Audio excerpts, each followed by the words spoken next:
সম্মানিত দর্শক মন্ডলী, সবাইকে স্বাগত জানাচ্ছি। আমি চাচি রমজান। আমি বরাবর পেয়ারাতলা ফল বাজারে আছি, জীবননগরী পেয়ারাতলা ফল বাজার।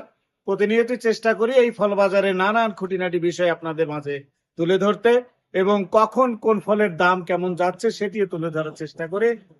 সম্মানিত দর্শক মন্ডলী, আজকে একটি নতুন ফল আমাদের বাজারে এসছে। যেহেতু সংখ্যায় কম, তবুও নতুন ফলটি বাজারে এসছে, এটি আপনাদেরকে জানাবো আসলে এটা কেমন, কিভাবে বিক্রি হচ্ছে এবং কেমন দামে বিক্রি হচ্ছে।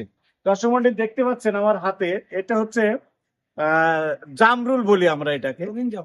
এটা রঙিন জামরুল। রঙিন জামরুল সম্ভবত এখানকার কৃষক আছে নাকি? এই যে চাষি আছে।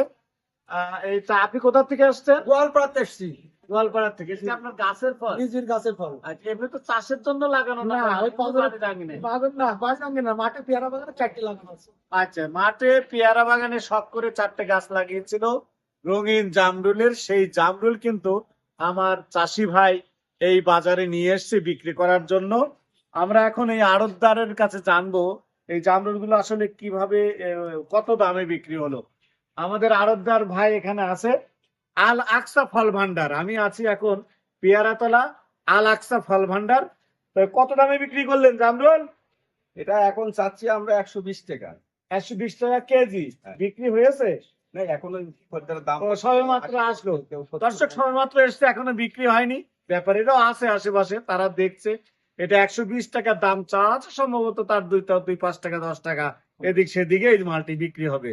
দর্শক মন্ডলী, এইরকম প্রতি মুহূর্তে আমরা নতুন নতুন ফল বাজারে আসলে আপনাদের সামনে এই ভিডিওর মাধ্যমে তুলে ধরি এবং জানানোর চেষ্টা করি। আমি আবারও কৃষক ভাইদেরকে আমি অনুরোধ জানাবো, আপনাদের উৎপাদিত যে সমস্ত ফল আপনারা এই বাজারে নিয়ে আসুন এবং যারা এই কৃষকের মতো শখ করে 4টি গাছ লাগিয়েছেন, এইরকম অনেক ফল আছে যেগুলো আপনারা হয়তো বিক্রি হবে কি হবে না এরকম একটা সংশয়ে ভোগেন। আপনাদেরকে আমরা স্পষ্ট বার্তা দিতে চাই পেয়ারাতলা ফল বাজার থেকে, আপনারা আপনাদের সংকোচবিহীন যে কোনো ফল আপনারা এই বাজারে নিয়ে আসবেন। যে কোনো আড়তের মাধ্যমে আপনারা সেই মালামালগুলো বিক্রি করতে পারবেন এবং সেখান থেকে আপনারা একটি ভালো অর্থ পাবেন। ধন্যবাদ সবাইকে। সবাই ভালো থাকবেন, সুস্থ থাকবেন। আসসালামু আলাইকুম ওয়া রাহমাতুল্লাহি ওয়া বারাকাতুহু।